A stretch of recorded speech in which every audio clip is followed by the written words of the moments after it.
pertemuan tadi telah kita bahas bahwa pada musim haji ada amalan yang sangat dahsyat yang saat dikerjakan, bisa mengentaskan kesalahan, membuat pribadi lebih baik, membuka pintu gerbang surga, menghadirkan husnul khatimah, dan mendekatkan diri kepada Allah Subhanahu wa taala. Amalan ini dibagi dua, amalan bagi yang berhaji dan amalan bagi yang tidak berhaji. Waktunya bersamaan, sama-sama di musim haji. Musim haji kita telah bahas di Quran surah kedua ayat 197. Al-hajju ashhurum ma'lumat. Haji ditunaikan di waktu-waktu bulan-bulan yang telah diketahui. Kita sudah sampaikan dari Syawal ke Dzulhijjah, bulan 10 sampai 12 itu musim haji. Jadi kalau saya katakan bulan 11 musim haji bukan? Musim haji. Bulan ke-12 musim haji bukan? Musim haji. Kalau saya katakan, perhatikan, puncak haji tanggal berapa? 9 Dzulhijjah. 9. Ini wukuf. 10-nya ada amalan. 11-nya ada amalan. 12-nya ada amalan. 13-nya ada amalan. Baik, jadi musim haji itu berlangsung dari mulai persiapan di bulan Syawal sampai ke Dzulhijjah, khususnya sampai tanggal 13-nya. Nah, sekarang kalau saya katakan gini, musim haji dari Syawal ke Dzulhijjah. Jadi kalau saya katakan Dzulqa'dah bulan ke-11 masuk musim haji? Musim haji. Dzulhijjah masuk musim haji?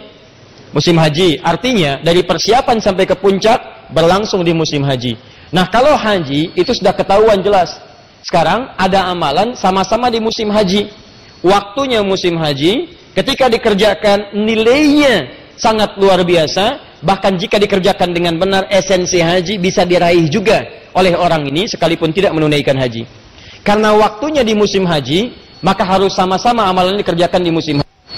Di antara yang panjang dari Syawal sampai dengan Dzulhijjah itu, mana di antara musim dan waktu ini yang berpeluang dikerjakan sehingga bisa meraih titel dan hasil seperti orang yang berhaji menunaikan ke Baitullah. Sekalipun tidak sama persis dengan di sana, tapi di sini bisa mendapatkan keutamaan yang nyaris serupa. Waktunya kata Al-Quran itu didapatkan di 10 hari pertama di bulan Dzulhijjah. 10 hari pertama, berarti tanggal 1 sampai 10 Dzulhijjah. 1 sampai 10 Dzulhijjah. Dzulhijjah bulan ke-berapa? Bulan ke-12. Perhatikan, fokus, lihat sini. Musim haji. Orang menunaikan haji. Persiapan dimulai di bulan Syawal. Puncaknya bulan Dzulhijjah ini. Ada orang mengerjakan amalan di musim haji, tapi dia tidak berhaji. Dan dia berpeluang mendapatkan status yang tinggi, nyaris menyerupai orang-orang yang berhaji. Saya katakan nyaris karena dia bisa mendapatkan birrun, mabrur, tapi amalannya ada amalan spesifik yang tidak bisa diserupakan dengan yang mereka haji. Seperti, maaf, sholat di Masjidil Haram itu beda nilainya. Supaya nanti jangan dipahami begini, oh kalau begitu sama ngapain haji? Udah aja di sini, gitu kan? Nah, sehingga tidak ada kesimpulan seperti itu. Jadi tetap ada keutamaan di sana, tapi di sini ini bukan main-main. Nah, kapan waktunya? Waktunya harus musim haji. Musim haji antara Syawal sampai Dzulhijjah. Maka kata Al-Quran, di antara sekian waktu ini dari musim haji, ada tanggal 1 sampai 10 Dzulhijjah. Dari sekian musim haji ini. 1 sampai 10 Dzulhijjah. Jika Anda kerjakan amalan di waktu ini, maka Anda berpeluang mendapatkan status seperti orang yang menunaikan haji di sana. Status yang dimaksudkan, status mabrur. Dengan puncak mendapatkan status birrun yang melekat pada diri kita. Nah, saking pentingnya ini, sampai Allah bersumpah dari tanggal 1 sampai 10 Dzulhijjah ini, yang disebutkan sumpahnya di Quran surah ke-89 ayat 1 sampai 10. Wal fajr. Dimulai dengan fajarnya di hari ke-10-nya. Wal fajr. Saya bersumpah demi fajar khusus, bukan fajar biasa. Saya tadi katakan ada dua penafsiran tentang fajar di sini. Ada yang menafsirkan fajar umum setiap hari datang, ada yang menafsirkan yang ini bukan fajar yang umum, karena fajar yang umum disebutkan di ayat-ayat lain. Al-Baqarah 187, Quran surah Al-Isra 78, yang ini khusus. Dari mana taunya khusus? Disebutkan kalimat setelah ayat ini, walayalin nasyar, dan 10 malam sebelumnya, sebelum datang fajar yang ke-10 ini. Jadi saya bersumpah kata Allah, ada waktu fajar, datangnya cuma setahun sekali. Ini sangat istimewa, dan keistimewaan ini akan diawali dengan keistimewaan 10 malam sebelumnya. Kalau 10 malam, berarti dari malam pertama, malam kedua, malam ketiga, sampai malam ke-10. Jatuh fajarnya fajar hari ke-10. Artinya kalau kita hitung, malamnya ada 10, siangnya ada berapa? 9 sampai hari ke-9-nya. Tapi kalau ditambahkan dengan fajarnya, berarti masuk hari ke-10-nya. Artinya, ada 10 malam, ada 10 siang. Digenapkan 10 hari, karena disebut hari itu kalau ada siang dan malamnya. Jadi kalau kata simpulkan, dari ayat ini, secara singkat, ada 10 hari. Berlangsung di bulan Dzulhijjah. Baik, 10 hari. Berlangsung di bulan Dzulhijjah. Yang kalau Anda kerjakan amalan khusus di hari-hari ini, maka Anda berpeluang mendapatkan status mabrur seperti orang menunaikan ibadah haji ke kota suci sana. Paham sampai sini? Nah, sekarang bagaimana cara menyimpulkan, mendapati kesimpulan itu? Membaca isyarat ini jangan simpulkan sendirian, karena tidak akan pernah sempurna memahami agama sendirian. Kita simpulkan berdasarkan keterangan Nabi SAW dalam 3 riwayat yang kami tuliskan tadi ini. Saya bacakan kembali hadisnya, dari situ kita turunkan amalannya. Dari amalan ini kita mulai membuat kurikulum untuk bulan depan. Karena persiapan menuju hari ini tinggal beberapa pekan lagi. Anda, maaf, kehilangan 10 hari ini, Anda mesti menunggu tahun depan. Dan berita kurang baiknya, belum tentu Anda hidup sampai dengan tahun depan. Jadi saya sering katakan, boleh jadi Allah memberikan kesempatan beramal di tahun ini untuk menutup kekurangan di masa lalu, sehingga sempurna saat kita kembali kepada Allah Subhanahu wa ta'ala. Qala haddatsana, telah menyampaikan kepada kami, kata Imam Al-Bukhari. Kemudian langsung masuk ke rawi terakhir, an Ibnu Abbas radhiyallahu taala anhuma qala, hadis riwayat sahabat Ibnu Abbas, semoga Allah meridai kepada beliau dan kedua orang tuanya. Beliau menyampaikan, qala Rasulullah sallallahu alaihi wasallam, Rasulullah sallallahu alaihi wasallam sekali pernah bersabda, ma min ayyamin, tidak akan pernah Anda dapati bilangan hari dalam setahun. Di setahun, hitungan 365 hari itu kurang lebih, Anda nggak akan pernah dapati, kecuali di hari-hari khusus. Nggak semua hari 365 hari ini. Anda tidak akan pernah dapati perjalanan hari, al-amalus shalihu fiha, yang saat Anda mengerjakan amal soleh di hari-hari ini saja, ahabbu ilallahi, maka amalan Anda akan naik statusnya, langsung dicintai oleh Allah Subhanahu wa ta'ala. Allahu Akbar. Jadi, kata Nabi, ada beberapa hari saja dari perjalanan hari selama setahun yang Anda lalui. Misal, kita ambil cepat contoh saja. Kalau kita sebutkan misal setahun ada 365 hari, misal saja, misal. Di antara 365 hari ini, ada beberapa hari yang kalau Anda mengerjakan, ini kuncinya, saya langsung bulati, kalau Anda mengerjakan amal soleh di hari-hari ini, maka status amalan ini akan langsung naik statusnya, dicintai oleh Allah Subhanahu wa ta'ala. Masya Allah. Barusan tadi kita sholat isya. Pertanyaan saya, dari sekian Anda sholat isya yang pernah Anda kerjakan selama hidup, sholat isya mana yang paling dicintai oleh Allah Subhanahu wa ta'ala? Anda sebelum isya sholat maghrib, pertanyaan saya, apakah sholat Anda dicintai oleh Allah Subhanahu wa ta'ala? Anda hari ini baca Al-Quran, pertanyaan saya, apakah bacaan Anda dicintai oleh Allah Subhanahu wa ta'ala? Anda hari ini infak, dari sekian yang diinfakkan, dari mana yang dicintai oleh Allah Subhanahu wa ta'ala?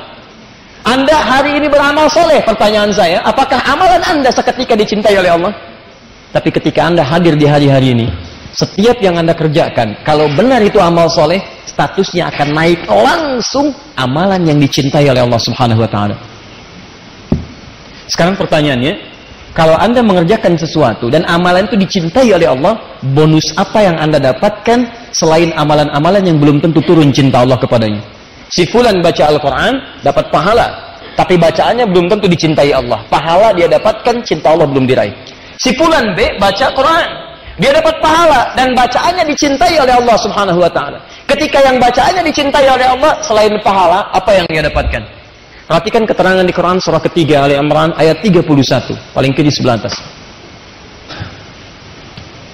Qul In kuntum tuhibbunallaha fattabi'uni. Katakan Muhammad, kalau kalian serius mencintai aku, kata Allah, maka buktikan cintamu itu dengan mengikuti petunjuk Nabi Muhammad SAW. Salatnya ikuti cara Nabi membimbing salat. Kata Nabi, "Shallu kama ra'aitumuni usolli."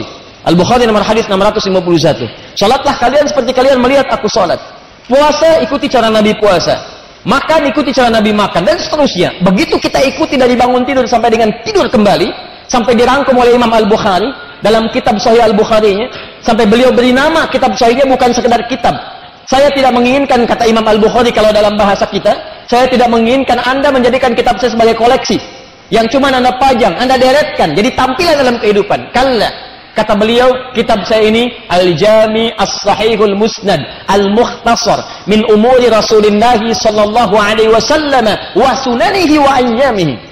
Ini kitab berisi petunjuk kehidupan. Isinya sahih, bersumber dari Nabi SAW, bukan karya saya, bukan karangan saya. Langsung ke tujuan, tidak bertele-tele. Apa isinya? Semua aktivitas Nabi SAW, sunnah-sunnahnya dan keseharian dalam 24 jamnya. Saking pahamnya beliau dengan ayat tadi, saking inginnya memberikan petunjuk kepada kita untuk mengikuti tuntunan Nabi, maka beliau merumuskan semua tuntunan Nabi yang beliau bisa dapatkan, dituliskan dalam bentuk kitab. Tulis, dibagi 97 pembahasan. Orang baca Al-Bukhari, umumnya cuma dibaca hadis Nabi, padahal beliau membuat bab petunjuk kehidupan. Kitabul Iman, berisi 57 hadis. Nih, bab tentang iman. Siapa yang imannya ingin naik, supaya nggak turun-turun. Kadang ada orang yang imannya naik, semangat ke masjid. Imannya turun, malas ke masjid. Sekarang bagaimana caranya naik, gak turun-turun? Baca kitab saya, Kitabul Iman. 57 petunjuk dari Nabi. Kitabul Ilmi, bab tentang mencari pengetahuan. Bagaimana supaya cepat paham. Ingatannya kuat. Langsung mendapat keberkahan dari ilmunya. Ada orang belajar, maaf pintar, tapi ilmunya gak berkah. Ilmunya hanya digunakan untuk menghasilkan mafsadat dalam kehidupan. Ada yang ilmu dunia, cuma menghancurkan kehidupan orang lain. Ada yang ilmu agama cuma dipakai untuk mencari kehidupan dunia. Yang ini tidak. Bahkan hebatnya, ada petunjuk bisnis Kitabut Tijarah. Ada petunjuk menata pemerintahan Kitabul Imarah. Dan seterusnya. Dan seterusnya. Dan seterusnya. Ikuti Nabi. Maka ketika Anda ikuti, yuhbibkumullah. Anda berpeluang mendapatkan cinta Allah Subhanahu wa ta'ala. Lihat sini. Saya buat persamaan. Untuk mendapatkan cinta Allah, kata Al-Quran, ikuti Nabi. Kata Nabi, lihat sini. Dari sekian yang banyak yang diikuti itu, saya berikan amalan yang singkat. Ketika Anda kerjakan di waktu-waktu ini, Anda langsung berpeluang mendapatkan cinta Allah. Lewat hadis tadi. Perhatikan hadisnya. Cuma ada beberapa hari Anda kerjakan amalan ini. Anda mungkin banyak mengikuti saya dari bangun tidur, tidur lagi. Bangun tidur, sampai tidur lagi. Setiap hari, 365 hari.